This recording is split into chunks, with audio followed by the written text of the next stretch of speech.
Seguro que los patitos vamos a tratar de un libro que tiene ya sus buenos trienios, como es este, de No habrá guerra, que, bueno, pues tiene este curioso atuendo a la hora de presentarse, que está publicado en el año 1948 por el Instituto Transoceánico de Ediciones, SL, de Barcelona.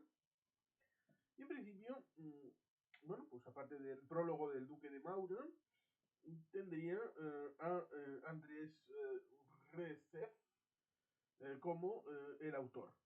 Tiene unas 240 páginas, creo recordar. eh, y resulta curioso cómo accedimos a él. En la calle Magallanes de Santander había una tienda, La Rebelde, que, bueno, pues cuando subes desde donde está la curva, donde nos encontramos el monumento a Amnistía Internacional, donde está la 11, por ejemplo, eh, subes en dirección hacia esta calle Magallanes, que es transversal. A un lado nos encontramos con el Hostal Magallanes, donde estuvo Joan Jordi Aventín cuando visitó Santander. Y podéis ver alguna foto en Instagram, Hans Pérez. Y al otro lado estaba la Rebelde. Pero desapareció cuando precisamente fuimos a señalarle dónde estaba el hostal en el que iba a pasar noche. Miramos a ver por si acaso y había desaparecido. ¿Cuál fue nuestra sorpresa? Que la encontramos subiendo desde Plaza Numancia, dicen para arriba. Ahí estaba, cuando fuimos bajando en dirección hacia precisamente la Plaza Numancia, bajando por el lado de la derecha, nos encontramos precisamente con una tienda de libros de segunda mano. Mira, justo es esta. Se habían trasladado. Y echando un vistazo, evidentemente con la curiosidad de que cuando nos acercamos a la dependienta nos recordó, a Susana y a mí, estuve mirando, entrando, los estantes que están un poquito metidos detrás de la columna, y encontré un libro precisamente de 1948 con este título y dije, lo voy a coger, puede tener cierto interés.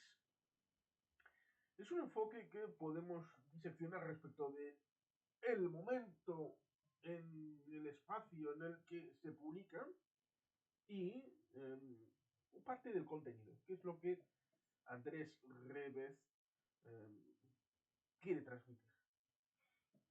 El momento sería la España de 1948 en el que podemos pensar, por ejemplo, en la película Rafa de Jaime de Andrade, que es el seudónimo que utilizó para Paquita la Culona alias Francisco Franco Bahamonde, con H o sin H. En el momento de la publicación original de la película tiene una configuración, pero luego tiene una reescritura para hacerse gustoso a los nuevos amos de la política internacional, evidentemente no a Moscú, pero sí a los aliados occidentales, británicos, estadounidenses. Es sintomático respecto de esa situación de que la España del 48, tal vez en política internacional pudiera tener esta situación, teniendo en cuenta lo que llegaría unos años después. Sería este libro un cierto anclaje de aterrizaje de la situación de el ingreso en la ONU en el 55, los acuerdos con el Balcano 2 años antes, la visita de Aika Eisenhower en los años 50, Franco en Madrid.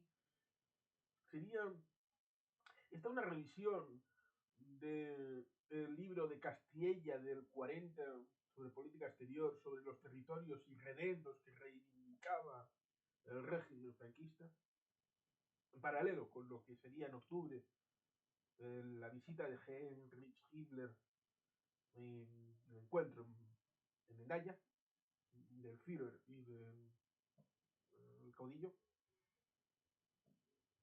Puede hacerse una idea, pero aquí está ciertamente el círculo respecto de saber es poder, sí, sí, pero poder saber es poder saber.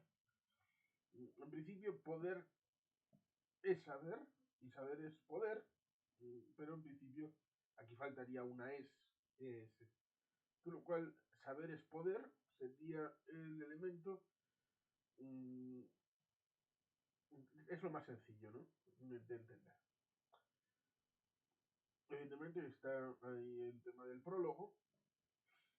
Es una España complicada, la del año 48, a la hora de las relaciones internacionales.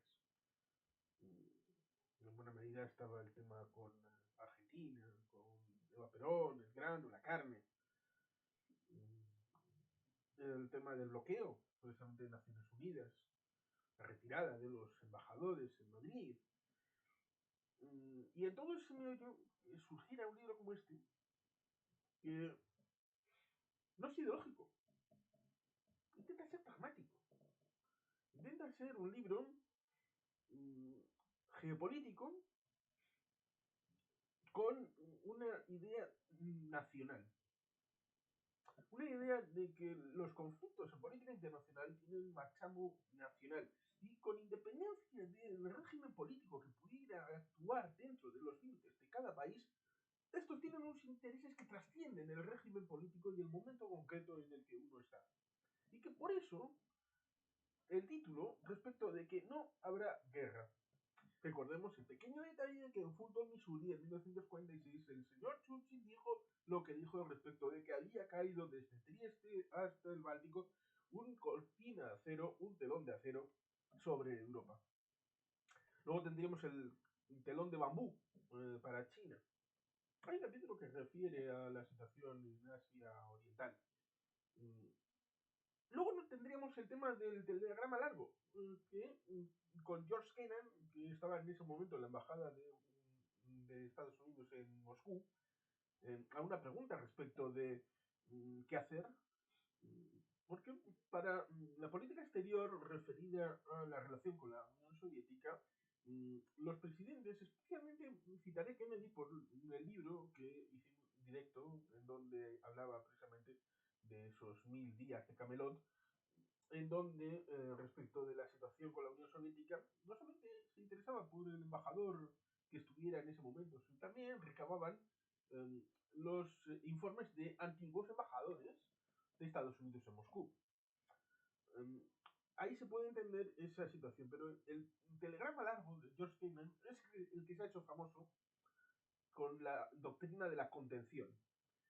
Luego habría otro documento, el documento del Consejo de Seguridad Nacional, el NSC 47, que sería el inaugural respecto de esa doctrina de la Guerra Fría. Porque hay un elemento del libro que es interesante, pero que a veces se olvida, y es difícil ponerse en la situación de ese momento con el background, con el hecho de que él tenía el velo de la ignorancia, no sabía lo que iba a pasar, evidentemente, como nosotros sí sabemos lo que ha pasado desde el 48 hasta el año 89, 91, pero también lo que ha sucedido después. Igual allí, en ese momento del 48, no sabían las contrapartidas del 23 de agosto del 39. Igual no lo sabían. Igual no tenían los detalles respecto de lo que era el elemento secreto de Yalta, de Potsdam. Algunos elementos igual serían ociosos a la hora de excluirlos respecto de esta situación, en donde Yalta hablaban de que en determinado número de plazo iba a haber unas elecciones libres en Polonia, que era el motivo en donde en principio había empezado la Segunda Guerra Mundial. El 1 con la invasión de Alemania y el 17 por la invasión de la Unión Soviética. Este hecho sí lo menciona. Seguro que hay muchos elementos que fueron desclasificados posteriormente, como por ejemplo el hecho de que en el 43 Stalin viaja a Moscú, sería Churchill. El viaje de Stalin sería bastante corto. Es curioso porque, claro, Casablanca fue un prolegómeno respecto de Teherán, en donde Stalin no quería salir muy lejos, lo cual en parte le emparenta con el camarada Franco, que salió una vez a Portugal. ese viaje de Churchill a Moscú para estar con Stalin, con lo que reconocen las propias memorias, claro, lógicamente, ese bolígrafo azul y rojo a la hora de fijar porcentajes de penetración en Europa Central y Oriental, en algunos países, 50-50 en Yugoslavia, 80-20 respecto de los occidentales en el ámbito de Grecia, el asunto de Bulgaria-Rumanía, que sería la inversa, esa noción de la geopolítica de la guerra mundial primera, que se llamó guerra mundial por los alemanes, pero que los occidentales seguían llamándole gran guerra en el 19. Solo tiempo después, cuando se hubo que empezar a contarlas, es cuando se asumió la narrativa historiográfica alemana a la hora de decir guerra mundial, pues la primera y luego la segunda. En ese periodo entre guerras, que vuelvo a decir una vez más, entre guerras era el frente occidental, porque en el frente oriental puede haber un hilo de continuidad respecto de la primera y la segunda guerra mundial. Una forma no declarada respecto también del Holodomor, los conflictos en el ámbito de Polonia-Ucrania, la situación de los bálticos, los Freikorps, ¿no? Esto lo tiene escrito Rubén Villamor. Tenemos en el Cáucaso unas guerras importantes, intestinas, Asia Central. Por tanto, el único lugar en donde aparentemente hay paz es en el frente occidental. Y esto es bastante importante a la hora de comprender en donde el sistema de los países, incluyendo Checoslovaquia, ¿cómo no?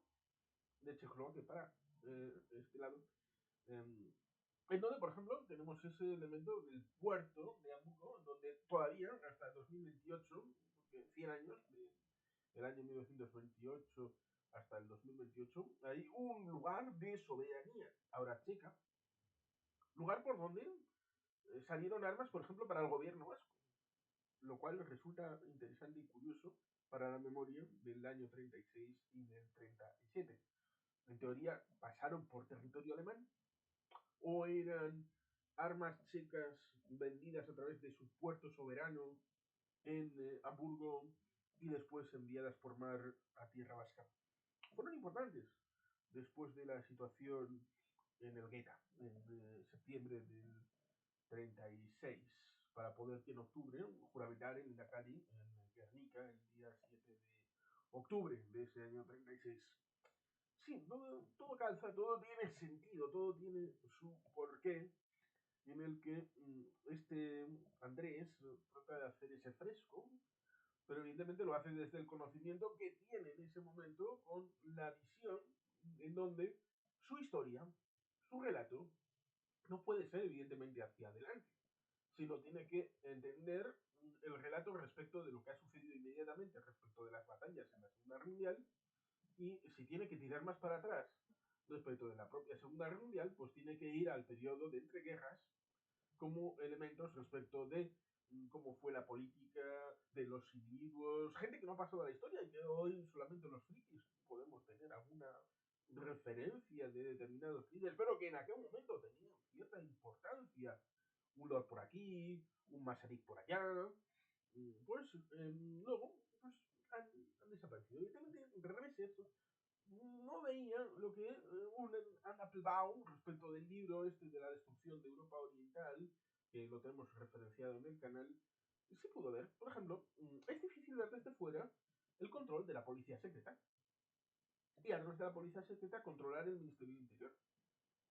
Y controlar la base intrínseca del sistema político, a pesar de que uno desde fuera, y él lo hace respecto de ese telón de acero, pero esa situación respecto del control efectivo de todo el sistema político se fue haciendo, sobre todo, después del 48. Cierto es que en Checoslovaquia, precisamente en el año 48, en enero, hubo un golpe de Estado porque en el 46 había habido unas elecciones en las que el Partido Comunista había tenido un 38%, pero eso significaba que el 62% restante no era comunista. Y había habido partidos como el Partido Campesino en el ámbito de Polonia y otros partidos no comunistas que en principio hacían una especie de paripé en donde aparentemente controlarían algunas partidas políticas, pero el control efectivo para meter miedo y que la gente estuviera agarrada y controlada, eso se lo cogieron los comunistas con el apoyo del Partido Comunista de la Unión Soviética formado en el Ejército Rojo. Es un elemento importante. Y que el Ejército Rojo y Stalin habían tenido previsión, como podemos verlo, por ejemplo, ¿por qué no?, en el libro de Víctor Suvorov, El rompehielos, donde primero quitar estos posibles rivales hasta el punto de que rememoró, oye, mira, en la Primera Guerra Mundial, para tratar de desanexar Rusia de la Primera Guerra Mundial, los aliados del ámbito central, porque aliados en principio en la Primera Guerra Mundial no es ninguno, son las potencias del Entente y las potencias centrales, los imperios centrales, pero digamos que los imperios centrales, con el Kaiser a la cabeza, dicen, a ver, ¿qué ruso hay por ahí que pueda hacer sus cosas? Mira, Putin, digo, Lenin, a veces los rusos son parecidos, ¿no? Pero no, la pata de pelo del camarada Putin todavía resiste, ¿no? Tiene pelo, ¿no? Putin. Lenin es el que tiene barbita y no tiene pelo. El hermano, el que asesinó al zar Alejandro II, con las consecuencias que tuvo respecto al zar Alejandro III, luego el zar Nicolás II. Pero bueno, estaba en Suiza. Suiza, donde una de la CUP y una de Esquerra, el paraíso del proletariado. Y le cogieron y en el tren sillado le llevaron a la estación Finlandia de San Petersburgo a través de Suecia, atravesando Alemania, con unos maletines con oro. Bien. Una vez experimentado eso, Stalin pensó, entre el 39 y el 41, debo de prevenir cualquier escenario futuro cuando haya una guerra. Con lo cual, el único referente que podían tener tal vez los anti-stalinistas en caso de una intervención como sucedió la de Lenin respecto del año 17, sería el camarada Trotsky, que era el auténtico heredero después del sentimental testimonio llamado testamento político del camarada Lenin, en el que decía, ojo, cuidado con Stalin, el heredero tiene que ser Trotsky. No lo fue, y Trotsky acabó en Ciudad de México. Un comunista español, Ramón Mercader, con un piolet, le asesinó en 1940 para evitarse cualquier tipo de problemas. Este elemento lo tenía configurado de esta manera el señor Andrés Rezev. Yo creo que no. Sí, que habían matado a Trotsky, sí, hombre, pero con esa maquiavélica interpretación respecto de ataque preventivo por parte de Stalin, urdiendo esa trama para que alguien que aparentemente no tenía nada que ver con él fuera a Ciudad de México y le liquidara, teniendo en cuenta de que posteriormente este muchacho acabaría en La Habana. Con lo cual la biografía de Ramón Mercader es sintomática respecto de si seguía las órdenes de su amo en Moscú. Este tipo de cosas, evidentemente, en el 48 no las tenía encima de la mesa el señor Andrés Revés, que hace lo que puede y es interesante. Seguramente para el contexto de la época, esta idea geopolítica respecto de superar el contexto ideológico y tratar de imbuir el debate respecto de asuntos nacionales, es algo que sería complicado a la hora de, por ejemplo, interpretar la Segunda Guerra Mundial, en donde se hablaba de fascismo, de capitalismo, se hablaba de comunismo, a la hora de las ideologías que habían movido a los ejércitos, a las sociedades, a las facciones. Cierto es que si cambiamos el tema ideológico por el tema nacional, cosa que hace Víctor Suvorov, pero también hace Carlos Caballero Jurado en el último libro, a propósito de una intervención en una charla, tras la cual, bueno, pues estuvo en mi canal, y luego hay la publicación del libro, y luego ha ido, después de la publicación del libro, pues a canales amigos, como Ben Marquis, Eurasia 1945, Y está muy bien, porque genera debate, aparte del libro de Fernando Paz, acerca de Operación Barbarroja, en buena medida deudores del libro de Víctor Suvorov, de El rompehielos, que está ahí arriba. Y en este canal tenéis un vídeo específico declamando el índice, para que tengáis degustación. El vídeo dura 1 hora. 1 hora es simplemente declamando el índice, para que os hagáis una idea de cuál es el contenido. Si os gusta, siempre podéis comprar el libro. En algún lugar estará todavía disponible. Cuando nos acercamos, por lo tanto, al índice de este libro, vamos a echar un vistazo. Y vamos a comentar alguna cosa a propósito y con propósito de lo que podemos ver en el índice. Primero, el prólogo del Duque de Maura. Resulta curioso porque los Maura, con el paso del tiempo, habría un Fernando Maura que estaría ligado al PP, pero luego a UPyD, a Ciudadanos, y habrá un sobrino de este que estará en Podemos. Como me preguntaron una vez a Fraga, que, bueno, cómo había sido ministro en la época de Franco. Y le respondió, yo hubiera sido ministro hasta con Recesvinto, que parece que los de Toledo, el ayuntamiento, por pleno unánime, han decidido que no.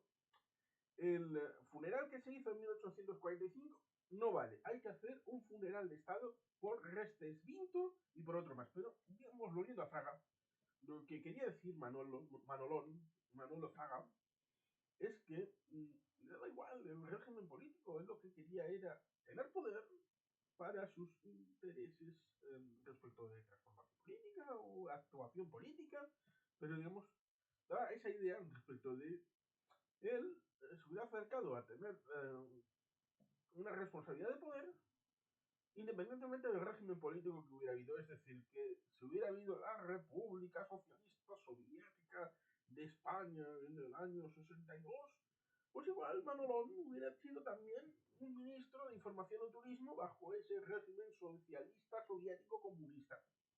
Es una hipótesis altamente válida, teniendo en cuenta la amistad que luego tuvo respecto de el otro gallego, como era Fidel Castro Ruz.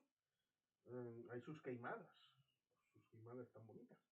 Pero bueno, digamos que el libro blanco de un periodista, porque este libro en buena medida es deudor de algunas publicaciones en la revista Semana, de la época, del momento, también Destino, y algunos artículos vienen calcados, tal cual, de cómo publicaron en esas revistas. Cierto es que debemos de entender cómo era la circulación de conocimiento y de publicaciones en ese momento. Era relativamente complicado tener papel para publicaciones como esta. Era complicado tener papel para revistas en ese momento. Y la circulabilidad, pues evidentemente, la televisión llegaría en el año 57, la primera emisión de Radio Televisión Española, en el año 57, estaríamos hablando de unos 10 años después.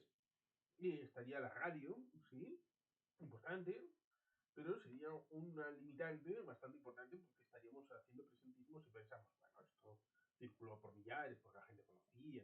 No. Y más en una España de la época bastante cerrada a los elementos de fuera. Por tanto, este tipo de elementos son importantes a la hora de valorarlos en su justa medida contextual y en el momento en el que pudieron ser publicados. Lo predije enseguida, el tema dice que predijo enseguida, no habrá guerra, pero que no habrá guerra de Guerra Fría. Es decir, que no llegará la sangre al río, que no va a haber un conflicto este-oeste, que los soviéticos y los americanos, angloamericanos, no se van a liar a tortas porque la Guerra Fría no se va a calentar. Lo cual resulta curioso porque estaríamos hablando de que la guerra mundial, en teoría, y esto ya hice un vídeo específico en este canal, y luego hicimos un programa en el canal de Rubén Villamor, en Eurasia 1945, sobre cuándo empezó y cuándo terminó realmente la Segunda Guerra Mundial. Lo cual también daría para otros programas respecto de, bueno, la Primera Guerra Mundial estaría más acotada. Pero ¿cuándo empezó y terminó la Revolución Mexicana. Eso también daría para bastante y sería bien interesante. Pero bueno, digamos que en 1945, pongamos la fecha que pongamos, ya sea el 7 de mayo o el 2 de septiembre, la finalización de la guerra sería solamente 3 años, o incluso menos, 2 y pico, a la hora de la publicación de este libro. Cuando una guerra que hubiera empezado de seguido, pues hombre, en principio tendría pocas visibilidades, sobre todo cuando la gente suele poner el foco de tensión respecto de la Guerra Fría en los misiles cubanos en 1962, a pesar de que cuando uno, y en la universidad, en la licenciatura de Ciencias Políticas, en las que te meten también Derecho, Estadística, Historia, te meten betas de asignaturas, hubo un momento en el que pasó por mis manos un documento en el que se veía claramente, en aquel momento era por papel, fíjate tú, en el que se hacían fotocopias y todas estas cosas. Incluso a veces había que ir a la biblioteca, el sistema de fichas, bueno, cosas antiguas, pero esto es más antiguo, así que no vamos a quejarnos. En ese documento se veían las situaciones de crisis. Por ejemplo, hubo una en Yugoslavia respecto de un avión, estilo Palomares. Bueno, pues a veces este tipo de cosas. También Palomares suele ser olvidada como un momento de crisis. Otra en Tulen, también hubo otra en Groenlandia. Las situaciones respecto de China, más allá de los conflictos, me refiero, sucesos puntuales como el de Hainan de julio del año 2001. Con lo cual ahí tenemos un elemento interesante. Dice que lo predijo, las bases de las complicaciones. Por supuesto, ¿qué hacer con Alemania? Es un elemento que pone encima de la mesa, claro, es el elemento central. Alemania que acababa de ser derrotada. Y en principio era la prima donna del elemento que es interesante porque lo pone en el libro, que es ¿cómo se llegó a la Segunda Guerra Mundial? Y lo dice más o menos claramente, pero lo aclara cada vez más cuando el libro avanza. Serían los contestatarios. Aquellos que querían contestar el sistema feudalizante para los soviéticos. Pero claro, si entendemos el mensaje marxista-leninista, pues igual el feudalismo sería lo que usted quiera en función de si lo dice el camarada Stalin. Pero digamos que ese sistema de Versalles, no el de después de la guerra franco-prusiana, sino el de Versalles de 1919, ese sistema donde en principio se repararía la situación bélica de Francia, pero en donde daba la impresión de que Francia era el ejército más poderoso, lo mismo que cuando termine la guerra de Ucrania se pensará, con buena lógica en mi opinión, que el ejército ucraniano sería el más poderoso de toda Europa en ese momento, por lo fogueado que estará, por el conocimiento, por también el apoyo. Y esto es lo que le falta a Francia. Porque esa visión respecto de 2019-2020, respecto de Ucrania, en donde Ucrania era vista como alguien que necesitaba ayuda, y lo estaba haciendo desde 2014, pero no lo suficiente, solo para poder resistir el embate que sucedió el 24 de febrero de 2022. Pues en 1919-1920, Francia era vista como aquella que había generado un armamento importante, tenía una situación en la que sí fue doloroso el tema demográfico, pero fue cubierto relativamente pronto porque en aquel momento se procreaba mucho, con lo cual sí hubo un bache demográfico, pero este relativamente fue ocupado tiempo después, razón por la cual, pues evidentemente fue plausible el siguiente choque generacional, a pesar de que en el caso francés influyeron otros ingredientes, entre ellos el hecho de que los demás, en el círculo occidental, la vieran como la primus inter pares. Por tanto, al otro lado del canal pensaron, vamos a seguir la política tradicional británica de tratar de hacer acuerdos con las otras potencias para equilibrar, y si asumimos que Francia es el poder militar hegemónico en el continente, eso significa que en algún momento va a ser posible hacer unos acuerdos con Italia. Benito Mussolini está bastante pro-británico. O tratar de equilibrarlo con dejar hacer a Alemania. Pero claro, ahí estaría el hecho de quién está a favor del status quo y quién es la potencia contestataria. ¿Quién era la potencia contestataria en ese momento? Pues evidentemente los franceses se aferraron a Versalles como una lapa. Los británicos, bueno, pues en principio les venía bien el sistema de Versalles, a pesar de que en la práctica habían sido uno de los derrotados, lo cual es paradójico, pero es explicable y lo hace magníficamente bien Carlos Caballero Jurado. Los Estados Unidos entraron en una depresión a través de los presidentes republicanos, aislacionistas, hacia afuera del hemisferio occidental, es decir, hacia afuera de la doctrina Monroe, hacia afuera del ataque hacia el resto del mundo, pero no a participar de la política en México, en República Dominicana, y donde fuera, siempre que fuera en el hemisferio occidental, es decir, dentro de las Américas. Aislacionismo que llevaron a cabo Hoover, Harding y Coolidge. No están en orden entre el año 20 y el año 33. Después de Woodrow Wilson. Que es curioso, las dos guerras mundiales fueron lideradas por presidentes demócratas. Truman estaba todavía en el 48, que fue cuando el tema de Dewey, aquel periódico de Dewey, defends Trump, no Trump, no, Truman. Si es que, Donald, sal de mi cabeza, por favor. Las bases de la complicación es que hacer con Alemania dividida, esa idea de que el autor habla de que si Alemania es federal y es democrática, entonces en teoría no podrá sino recuperar su poder militar inmediatamente. Está pensando con el cliché de 1920. Está pensando en cómo salió Alemania de la Primera Guerra Mundial. Pero resulta curioso y paradójico si le pudiéramos echar un cable a la hora de ir al momento de la publicación y decirle, muchacho, ¿sabes qué? Cierto, Alemania nos llevó a dos y media guerras mundiales. Se pegó 3 veces en 70 años con los franceses. 3 veces.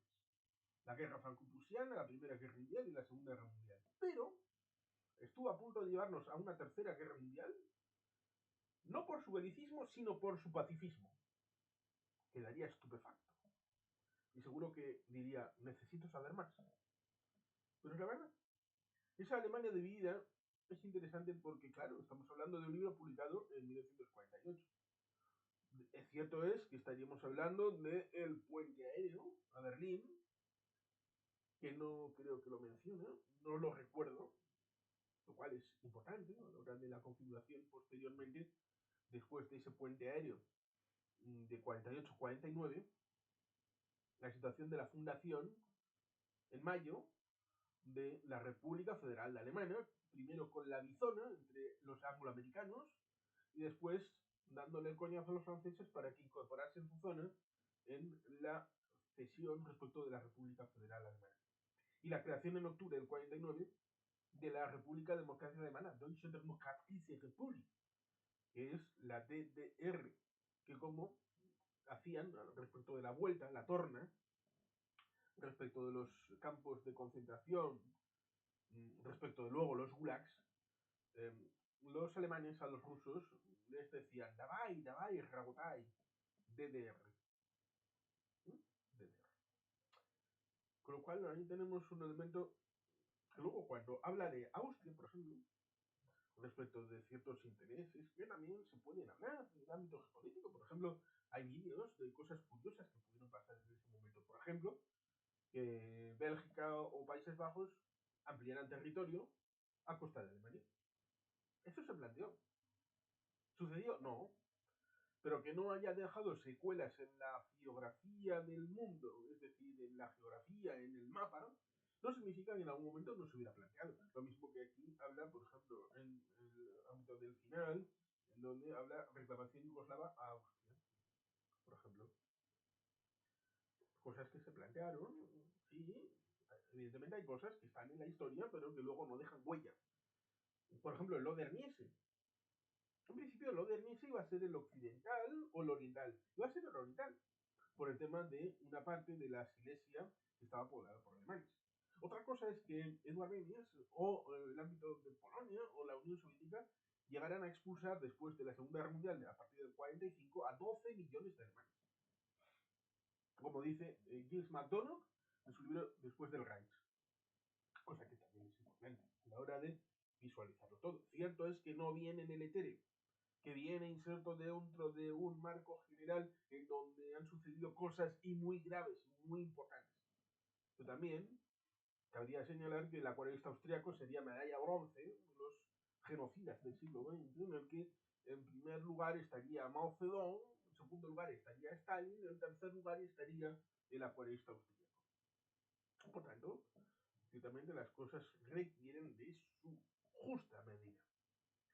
Por supuesto, habla del poderío moscovita, también de Horthy, va haciendo algunos país a país, por ejemplo, Hungría, el tema del almirante Horthy y Matías Rákosi, que es uno mencionado precisamente en ese proceso de el pequeño Stalin de cada país, y Matías Rákosi sería el pequeño Stalin de Hungría.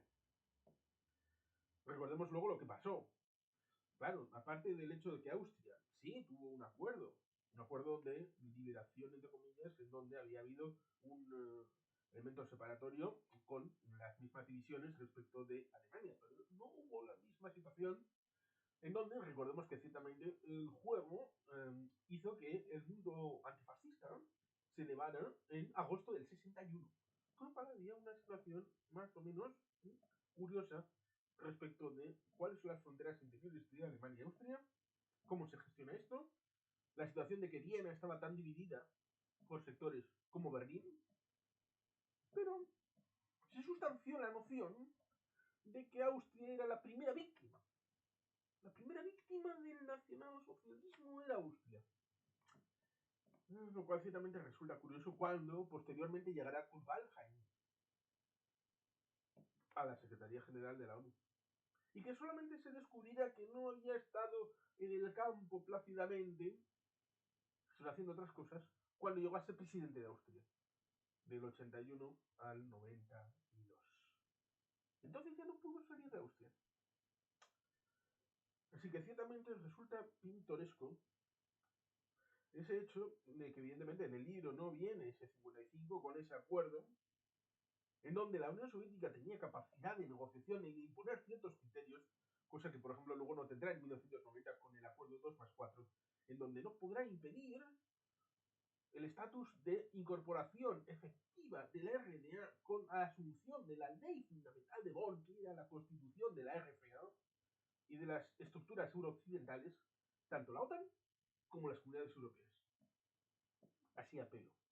Cosa que evidentemente es distinto respecto de la situación en Austria, en donde en teoría dicen que en la Constitución sigue estando y figurando la idea de la neutralidad con la imposibilidad de la integración en la OTAN, a través del documento constitucional de Austria. Pero sí entró 40 años después de ese documento del 55, es decir, en el 95, en la Unión Europea, y después de la caída del muro de Berlín y de la propia desaparición de la Unión Soviética. Pero el acuerdo 2+4, evidentemente, es distinto del 55. Muy distinto. Son capacidades distintas de ese padrino que está detrás dictando las situaciones. Por supuesto, esto Andrés no lo sabía. Antonescu, la situación en Rumanía, también otro tanto. Los occidentales excluidos de Bulgaria. Aquí dice unas cosas curiosas respecto de colaboracionismo. Claro, que algunos colaboracionistas luego participaron del esfuerzo soviético. También en la Deutsche Demokratische Republik, gente que estaba, no solamente la Wehrmacht, sino también las SS, en otras instancias, fueron rescatados para crear esto, para crear una policía, para crear un ejército, para reabrir los campos. Hubo campos que se reutilizaron, que tuvieron 5 minutos de asueto. Cierto es que inmediatamente a la finalización de la guerra, en toda Alemania se utilizaron ciertos campos para introducir a gente que había sido derrotada. Otra cosa es que haya campos que sobrevivieron hasta los años 80 en la Alemania Oriental. Ojo, tenemos la historia de Ikea y de los experimentos para farmacéuticas occidentales por parte de presos políticos en la Alemania Oriental en los años 80, porque estaba quebrada y necesitaba insumos. Lo mismo que también pasaba con Rumanía, que recibió esos insumos, entre otras cosas, para hacer el palacio legislativo, el más grande palacio legislativo de todo el mundo. Pero eso significó apretarse el cinturón para la población hasta el año 87, que es cuando terminó el palacio y terminó de pagar los dineros solicitados al Fondo Monetario Internacional y otras instancias occidentales.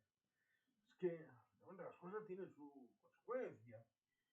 El eterno sueño ruso, los estrechos Dardanelos, el tema de Turquía, la rebelión de los comunistas griegos, aquí estaría parte del asunto de Churchill, que decíamos del 43, con esa firma de 80-20, la interpretación de Tito, la situación de Yugoslavia respecto del cierto general monárquico, hay estaría cierta complejidad, pero de fondo estaría esa situación de esas dos partes de la guerra civil, en donde una estaría precisamente en el 44, cuando salieron los alemanes y también los italianos de Grecia, y luego la reanudación en el año 48, precisamente, con la derrota comunista. En el primer momento, Stalin fue bastante cumplidor en el caso de Grecia. Evidentemente no cumplió con Polonia, ni con otros países del entorno, como cita Anna Applebaum. Pero con Grecia, en cierta medida, bueno, pues no es parte de mi esfera de influencia, cosa que el tema de las esferas de influencia es pilar importante de este libro. El asunto precisamente de Yugoslavia, con Pedro II, el tema monárquico, Mihailovic, el general monárquico, Tito, el tema de Trieste, la ciudad libre, pero que luego se incorporó a Italia, precisamente en los años 50, como el tema del Sarre, que también en los años 50 se incorporó a Alemania.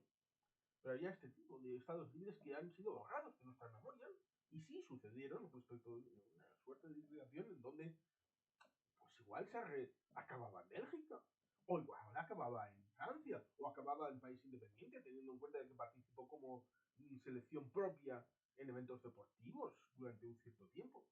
Lo mismo que, en cierta medida, después de la Segunda Guerra Mundial, hubo una especie de selección unificada, hasta que partieron peras y cada cual se fue por su lado, de Alemania Oriental y Occidental. Este tipo de cosas, bueno, pues quedan como recuerdos, pero bueno, Albania, sucursal del Cominform, resulta curioso. Hoxha luego sería pro-chino, cuando después del 53 y la muerte de Stalin y todo eso, se acabó convirtiendo a ser pro-chino. En busca de una Alemania ideal, claro, aquí va desgranando sus visiones del momento. El año 46 una fábula, Polonia en la órbita de Rusia, estaría el asunto. Luego, posteriormente, estaría el asunto de Gomulka, pero claro, cosas que sucedieron. Los picos más importantes pues son el 53 en Berlín Oriental, el 56 por supuesto en Hungría, el 68 en Checoslovaquia, en el 81 el tema de precisamente en enero, marzo de Solidarnos, a pesar de que ya había habido sus chispazos de 79 en adelante, pero ¿no? Esa situación en donde hubo la amenaza de invasión y aparentemente el autogolpe de Jaruzelski, pues, supuestamente para evitar esa situación como el 53, 56, 68, en estos países hermanos, el tema del pacto de Varsovia, etcétera, etcétera. Evidentemente todas estas cosas no las tenía en mente porque no habían sucedido en el 58. El empuje ruso hacia el Golfo Pérsico, ahí está un elemento curioso que tenemos un vídeo específico cuando Stalin provocó la independencia de un territorio dentro de Irán, dentro de Persia, de territorio azerí y de territorio kurdo, con la misma disposición que luego tendrá respecto a Donetsk y Luhansk en el caso de Ucrania. Resulta pintoresco y que ciertamente iría en consonancia con esto de No habrá guerra de este libro, la tesis de que la lucha geopolítica respecto del ámbito nacional y desde las perspectivas de que en el caso ruso habría una vectoridad, un vector que transitaría igualmente respecto de los regímenes de los zares Romanov, de los zares del Pécrus y de los zares de, ¿cómo decirlo?, de Rusia Unida. Los zares blancos, rojos y negros serían iguales en la concepción geopolítica de los intereses de la madre patria rusa. Que eso habría sido, en el caso de Stalin, configurado respecto de una unificación del paneslavismo unido a una cierta noción del marxismo, leninismo. Esto es un poquito lo que comenta y que tiene cierta virtualidad precisamente en el año 46, en donde también habla del tema de Irak, con lo cual habla un poquito sucintamente de la situación en Irak y en Irán, lo cual el camarada Andrés no sabe o no quiere expresar que en el año 40, cuando Molotov en noviembre del 40 visita, alguien ha dicho que hay que lograr la unificación de las cuatro potencias fascistas. Y la cuarta sería la Unión Soviética. Recordemos, en el año mayo del 41 hubo la presencia de alemanes en el desfile del 1 de mayo. Militares alemanes en Moscú, 1 de mayo de 1941. Así que esa noción en donde en la visión geopolítica quería el acuarista austríaco lo que quería era vosotros, en base al juego geopolítico del gran tablero, el gran juego, en el siglo XIX, como Rusia, habéis intentado ir hacia el sur en dirección hacia el Índico, luchando con los británicos en Persia, el tema de Afganistán, Asia Central, ¿vale? Les invitaron a que hicieran el mismo juego, seguir el mismo tablero a la hora de... Pero Molotov y Stalin no querían eso. Lo que querían era tratar de ir hacia Occidente. ¿Por qué lo digo? Pues por lo siguiente. Había un juego de tres. Los angloamericanos, los del antiguo Imperio Central y Rusia. La lucha geopolítica, evidentemente, tenían que confrontar dos y a la espera un tercero. Con la idea de no haber dos frentes, sino uno. ¿Y quién confrontaría primero? La idea, por mucho que les pueda sorprender a alguno, era que la idea de Stalin era que los occidentales se peleen entre sí, las potencias fascistas y las potencias capitalistas, para luego entrar como salvador la tesis de Víctor Suvorov en el rompehielos. Pero, sorprendentemente, en esta interpretación de la historia, Múnich provocó pirrilera. Porque si estos se llegan a un acuerdo, como era el tema de Múnich, dando igual el tema de Checoslovaquia, que tuviera que estar en la sala de al lado, que sufriera la derrota en el tema de los sudetes, que si el 1 de marzo del 39 entraran los alemanes ocupando Praga, no, esas tonterías, a quien piensa en esferas de influencia y todo esto, la población son pringuis que casualmente viven allí debajo, pero no tienen arte ni parte, no deciden. El que tiene un sistema totalitario, sea del signo político que sea, pues se la bufa. Que le digas, es un totalitario. ¿Y qué? La caja es mía. Y ya está. El NKVD, luego se llamará KGB, FSB, no pasa nada, esto es mío, y está la hojana, ningún problema. El problema es que el que pueda decir que es un demócrata, que su sistema es lo que dice el pueblo, del pueblo, por el pueblo y para el pueblo, y luego pretenda hacer estos cambios de trilero en las grandes alturas, decidiendo por la población de no sé quién o por la propia población, ese es el que tiene el problema. Pero en Múnich, en el 38, o en Moscú, problemas. De ojo, cuidado, a ver si se vayan a llegar a un acuerdo y van a atacar a la Unión Soviética juntos. Que eso era lo que más miedo le daba, teniendo en cuenta el precedente que en algún momento se lo cita de 1920. Continuación legal y legítima, no ilegítima, y griega legítima de la Primera Guerra Mundial, porque la salida fue desordenada y además fue luego descartada por el Tratado de Versalles como inmoral y completamente eh, es como lo del 76, el acuerdo tripartito, Mauritania, Marruecos, España, eh, cuando fue declarado nulo, de pleno derecho. El acuerdo de Brest-Litovsk de marzo del 18 fue declarado nulo de pleno derecho a través del acuerdo de Versalles, el dictat llamado, que le había venido muy bien porque dará la noción a Alemania y a los alemanes de que querían volver a la guerra que habían ganado.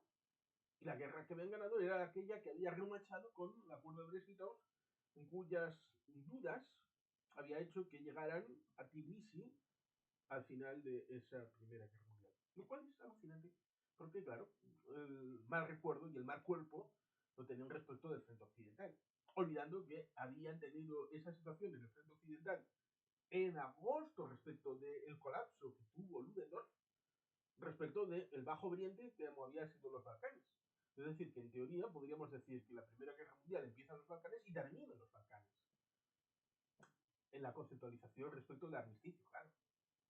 Siempre y cuando pensemos que el armisticio, el 11 de noviembre de 1918, y respecto del efecto occidental. Ahí tenemos esa situación, ciertamente, en la que el régimen soviético, pues evidentemente, era visto como ilegítimo, ilegal, teniendo en cuenta de que había en noviembre del 17 una asamblea constituyente, que se la pasaron por el orto, y empezaron una guerra civil. Que la guerra civil rusa empieza en el 17, no en el 18, en el 17. Y esa guerra civil da causa de legitimidad respecto de la parte oficialista, por decirlo de alguna manera, a la que reclamarían los occidentales: usted entró en la guerra en el 14, usted sigue en la guerra respecto de los acuerdos firmados. Por eso, y por tratar de justificar esa situación, en el 19 y el 20 participaron occidentales en la guerra civil rusa. Pero esa conceptualización, evidentemente, daba esa sensación donde participaron alemanes, japoneses, italianos, participaron franceses, británicos, estadounidenses, participó un montón de gente, y una legión checoslovaca que tuvo un papel curioso también en Ekaterimburgo respecto del asesinato de la familia del zar. Pero eso nos iría bastante. Estamos metiendo ingredientes que son bien interesantes para la ensalada o marmitaco geopolítico. Así que, ciertamente, esa visión que tenía se jorobó en Múnich en 1938, a pesar de que nos traten de, y en buena medida con razón, de que los occidentales tenemos que hacer contrición por mi culpa, por mi sagrada culpa, acerca de lo que sucedió, de entregar los juguetes al altar del sacrificio, para apaciguar a un acuarelista austríaco que evidentemente no se iba a apaciguar porque estaba en otras historias, y luego se nos tratará de decir: no, en realidad no quería chocar con los británicos porque quería llegar a un acuerdo con ellos en la perspectiva de tratar de mirar hacia Estados Unidos, y que la confrontación transatlántica era la auténtica. Eso un poquito va sobre aguas, un poquito. Cierto es que esta disposición geopolítica respecto a la interpretación moscovita del Acuerdo de Múnich del 38 llevará a los Molotov-Ribbentrop, y esto es incuestionable respecto de lo que sucedió una semana antes del 23 de agosto de 1939 en el Comité Central a la hora de establecer la doctrina que iba a desarrollarse, incorporando también el hecho de que se estableciera una paz entre el ámbito fascista y el ámbito comunista para que los alemanes tuvieran las manos libres y poder mirar hacia Occidente. Con una disposición que evidentemente este muchacho podría haber tenido también en el año 39. La idea, estos se van a empantanar, lo mismo que en Passchendaele, en Ypres, en Verdun, en, en el Somme, se van a empantanar en una lucha otra vez de trincheras, van a estar desangrándose mucho y cuando estén desfundados, entro yo tranquilamente por atrás, aseado por el frente oriental y llego hasta París, hasta el Canal de la Mancha, el pensamiento de Stalin. Problema, la historia, lo que acabó sucediendo. Que el arroyo fue tan grande respecto de Países Bajos, Bélgica, Luxemburgo, que entonces que la operación nórdica fue un poquito más complicada, en el caso de Noruega, pero Dinamarca en 6 horas finiquitada, y el tema de Francia, pues Francia, que aparentemente era el poder supremo en el ámbito militar, pues sucumbió relativamente fácil. Razón por la cual hizo movimientos, 1 millón de paracaidistas. Efectivamente, esto sería bastante prolijo y largo, pero evidentemente esa misión y visión geopolítica requiere de reinterpretaciones, toda vez que hay una verdad que Víctor Suvorov en su libro dice, y es verdad, en buena medida el Frente Oriental ha sido sustentado, el relato, en las memorias de Zhukov, en unas memorias de un personaje, no en una teoría unificada del Frente Oriental con historiadores, con intercambio de propuestas, método científico, no. Lo cual evidentemente revela una debilidad estructural máxima.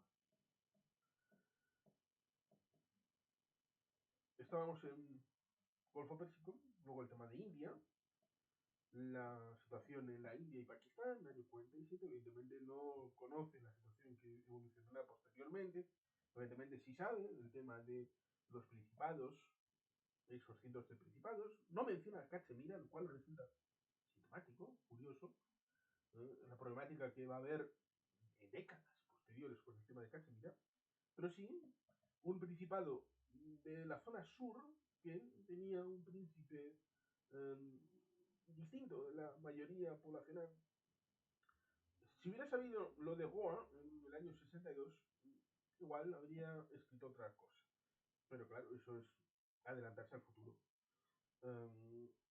Antagonismos en todas las reuniones, el bloque satélite de Rusia, ahí estaría el libro de Anna Applebaum, Checoslovaquia, el país abandonado de Munch. Esto es lo que acabo de tratar de explicar respecto de cuál es la visión, que debe ser la verdad oficial, pero esos miedos que estaban detrás a la hora de esta visión triangular geopolítica de los espacios y zonas de influencia en donde la Unión Soviética también tuvo sus miedos y trató de jugar sus cartas y lo hizo más o menos bien, pero con resultados diferentes a los que pudiera haber tenido planteado. Otra cosa es el hecho de que ciertamente cuando termina la guerra mundial, el sistema de Versalles, el sistema de contestación y cuáles son los países del sistema, cuando termina la Segunda Guerra Mundial, guste más o guste menos, un país que está interesado en nuevo status quo,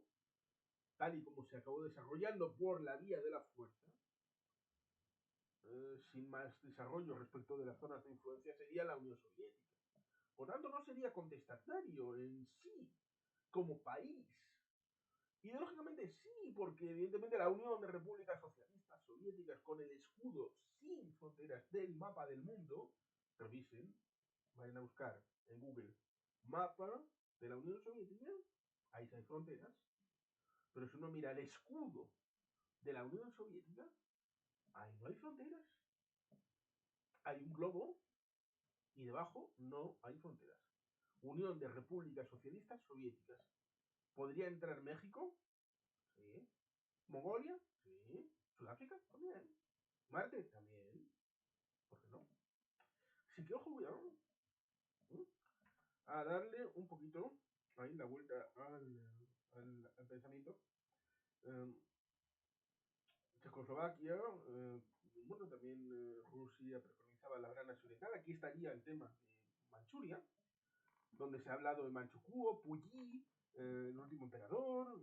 Tenemos un conversatorio con el video, con la película de Bernardo Bertolucci. Es una pena que por circunstancias humanas David y Nomi no pudieron hacerlo, pero bueno, el que quiera, ahí tienen nuestro, Aten y yo hicimos un conversatorio sobre esta situación de la película de Bernardo Bertolucci. Y digamos que cuando termina la segunda reunión con el ámbito de la tormenta de agosto, en donde los soviéticos, como habían prometido en principio en Yalta, pero luego la evolución de los acontecimientos hizo innecesario realmente. Y además, como dice Rubén Villamor en su libro Stalin invade Japón, la situación en Sajalín era zona norte soviética y la zona sur japonesa era continuidad territorial, por tanto, haber fracasado en esa operación era del libro que no podía ser una opción, a pesar de que pudiera haber un gasto tal vez innecesariamente elevado de coste en ámbito material y humano, pero otra cosa es Sajalín respecto de las Kurines. Y las Kurines solamente la orden de MacArthur de ustedes ríndanse, cosa que fue un error porque las cuatro Kurines del sur eran territorio soberano. Y eso lo demostró, por ejemplo, luego en la conferencia de San Francisco en el año 56. Nos encontramos citamente con una situación en la que, evidentemente, solamente la intervención de MacArthur de dar la orden a los japoneses que ustedes se rinden fue la única opción para que los soviéticos pudieran prevalecer en las comunidades. Así que ojo, cuidado, porque cuando luego se habla, no, es que podrían haber intentado la invasión de Hokkaido, o... No, no, señores, no. Ustedes están flipando mucho y apelo al libro de Rubén para demostrarlo. Pero eso no significa que no hayan controlado a partir del 45 la mitad norte de la península coreana. Y el hecho de que en esa operación tormenta de agosto controlaran Manchuria. Cosa que jamás dejaron. Sí, la gente puede pensar, bueno, controlaron Manchuria y luego se fueron para casa. No, no, no, no, no, no. Hicieron la contraparte de Manchukuo hasta el punto de que dice que se cobraron la venganza de la guerra ruso-japonesa del año 1905, controlando en ese momento efectivamente el Port Arthur. Cosa que evidentemente luego acabaron evacuando. Pero cuando después del 49, cuando la revolución comunista china obtuvo la victoria en octubre del 49, cosa que evidentemente todavía no está inserto en este libro, pero esa plataforma es mencionada. No para qué se utilizó posteriormente, lo cual resulta interesante, sobre todo porque en cierta medida le debe mucho Mao Zedong a la Unión Soviética el haber podido ganar, pero también le debe mucho a Estados Unidos y al señor Marshall. Sí, el del plan Marshall le debió mucho en ese 45-48. La derrota del Kuomintang debe mucho a los oficios de Estados Unidos, cosa que fue luego reconocido de alguna manera por Mao Zedong en la visita de Henry Kissinger y de Nixon en el 72 a China.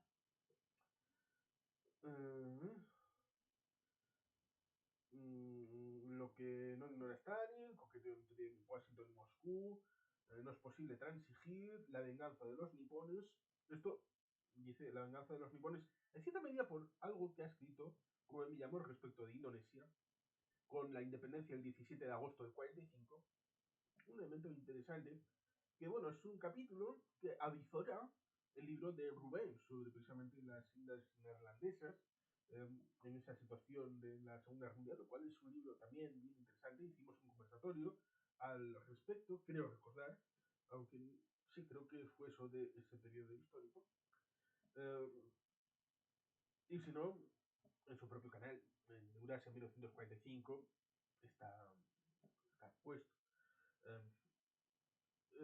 Luego en el mundo subragente, maltusianismo, un evento curioso, está otra vez inserto aquí, que luego resulta curioso en el 1972 el Club de Roma, los límites del crecimiento, un libro que tengo por aquí abajo. Eh, la ONU tiene la culpa, un elemento bastante curioso, el de reclamación Yugoslava-Austria, como decía.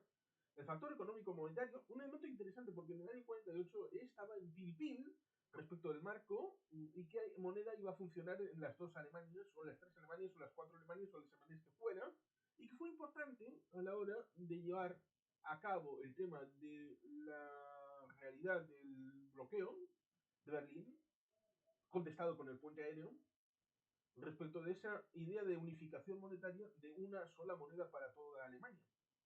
Con esa situación respecto, claro, tú lo quieres para controlar esto desde Moscú. Lo mismo que pasó luego con el ECU a la hora de contestar la situación de desanexión respecto del oro dólar, que antes había sido libra dólar, y mucho antes habría sido real de A8 plata. Pero eso es otra historia, porque el pilar del dólar en realidad fue el real de A8. Sería irnos bastante lejos hasta el siglo XVIII y mezclando China, Nueva España y el comercio transoceánico. Pero bueno, el factor económico y monetario es un elemento importante, entre otras cosas, por Alemania. ¿Cuándo estallará la guerra? Pues mira, la guerra de Corea estallará en 2 años. Esa es la respuesta que podía haberle dado un augur. ¿Eh?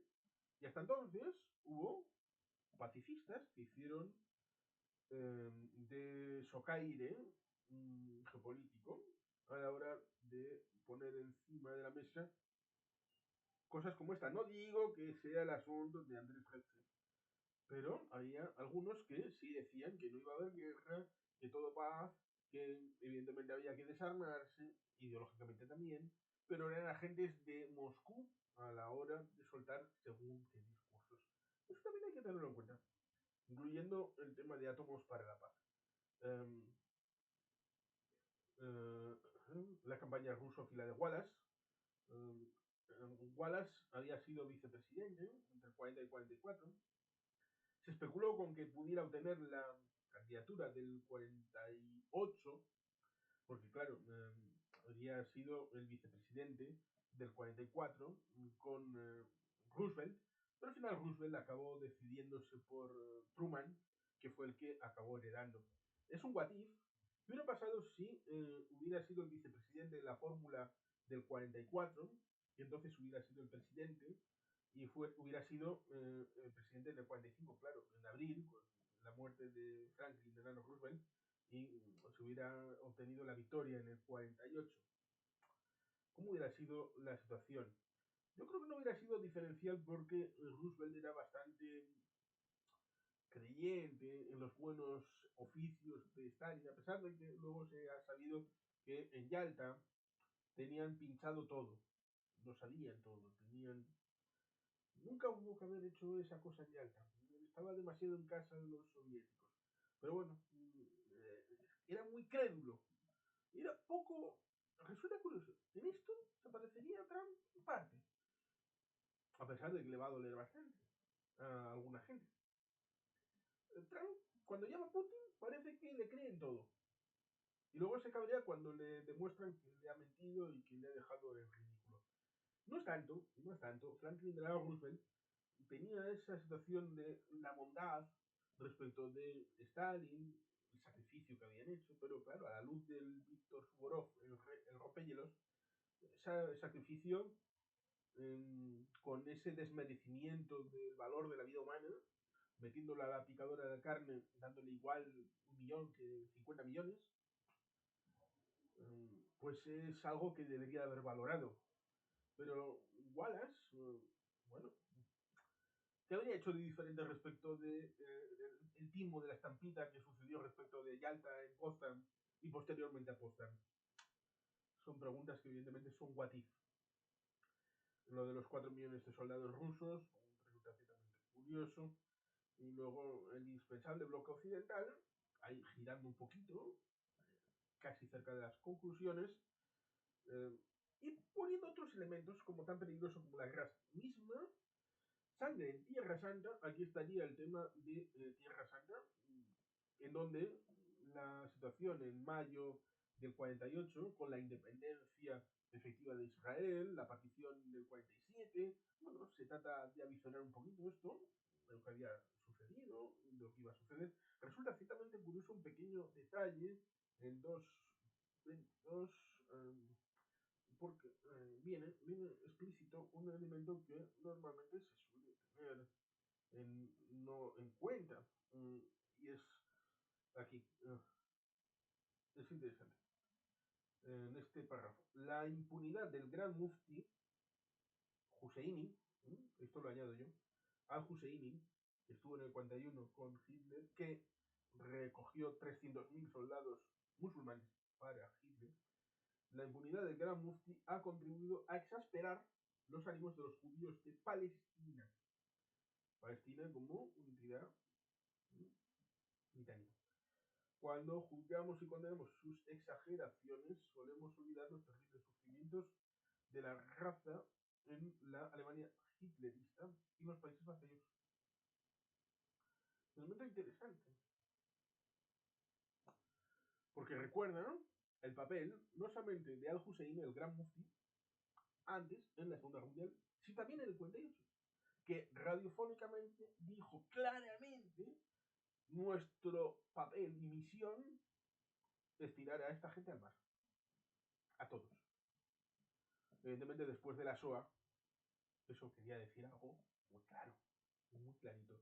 Y por eso la guerra de independencia, hasta el último hombre, en una victoria absolutamente increíble contra 7 países árabes, incluyendo la Legión Árabe, que estaba comandada por un británico. Estas cosas normalmente no se suelen mencionar, pero bueno, aquí estamos para decirlo un poquito todo. Y luego Moscú y la Alemania Occidental, que eso llevará luego más tarde a la Ostpolitik, después de Bad Godesberg, que a veces pienso que es en el 62, pero parece que fue en 1959, en donde ciertamente eso permitió una cierta alternancia política, en donde primero fue vicecanciller Willy Brandt. Cierto es que primero Konrad Adenauer había sido canciller durante bastantes años, y luego dejó a un subalterno que completó el periodo, y luego después hubo ese ámbito de gobierno de coalición con los socialdemócratas, y los socialdemócratas a finales de los 60 acabaron con Willy Brandt teniendo la cancillería.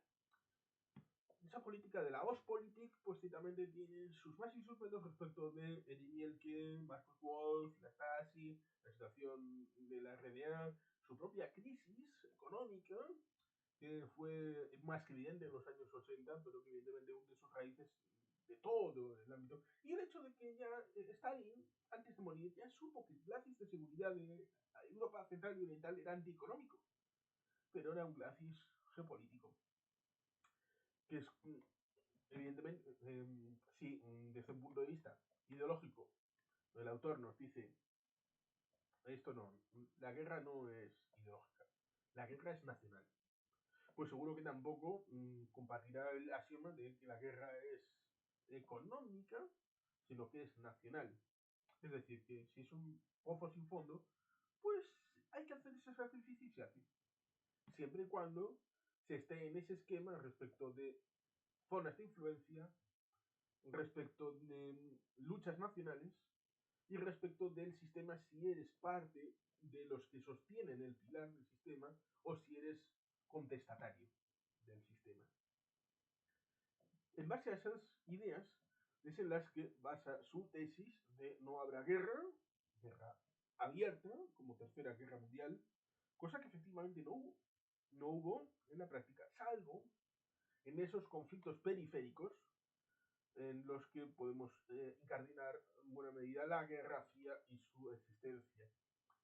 ¿Se puso tensa en algunos momentos en Europa? Sí, pero no hubo guerra caliente y menos una guerra global. En eso acertó. Y por eso acabé adquiriendo este libro para poder echarle un ojo y poder leerlo, cosa que ha resultado interesante, sobre todo viniendo de la España en la que se publicó en el año 48. Así pues, aquí están estas reflexiones a propósito del libro, que espero que haya resultado de vuestro interés. Y sin más, queridos patitos, eskerrik asko, agur, berobat, beti jepian.